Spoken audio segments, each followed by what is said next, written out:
Dear Gold Rush fans, Parker Schnabel is one of the most successful stars on Gold Rush. As you examine Parker's achievements and experiences, you might be inspired to pursue a new career path.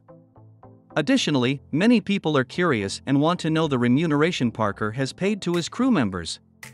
It can be challenging to address this question as it touches upon a sensitive matter. Often, the precise salaries of the crew members were not made public for various reasons. Nonetheless, the veil was lifted when Parker Schnabel, the star of Gold Rush, divulged the amount he pays his team members. He provided specific information about the earnings that his gold miners take home.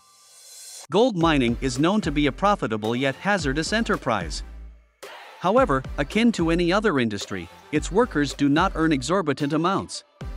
While they do earn a decent livelihood, they're not millionaires. Parker Schnabel has truly risen through the ranks of the gold digging community to become one of its preeminent leaders, but he still manages to find time to scroll through social media, it would seem.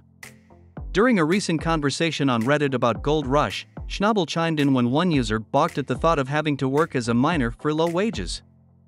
That's when the mining boss made sure to set the record straight about their wages.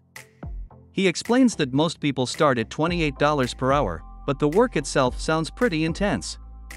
He mentions that people often work roughly 75 hours each week, so when you factor in overtime, people bring in approximately $2,590 gross pay. He goes on to say, "We usually work about 25 weeks, so gross earnings would be around $65K pre-bonus for a starting employee. Which I think works out to around $40K net. Which is what I probably meant by saying $40K to drive rock truck for the season. Median wage is probably more in the $34 per hour range." We also have to take into consideration that the Gold Rush crew members aren't working at the claims all year. Once November hits, the ground in the Great White North becomes too hard and frozen to excavate. Meanwhile, the water sources quickly freeze, leaving them with no source for their sluice.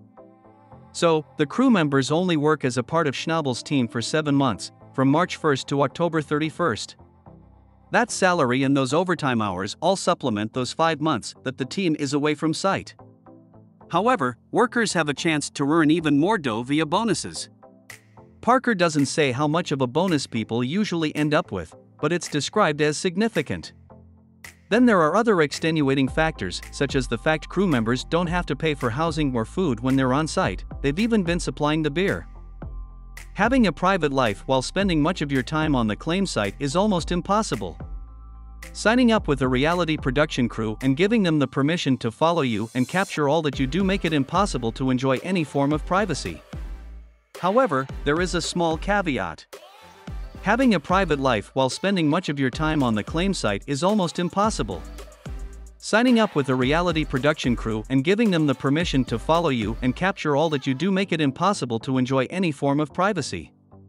When you factor everything in, it's not a bad living, but as anyone who's watched Gold Rush can attest, it's indeed challenging work.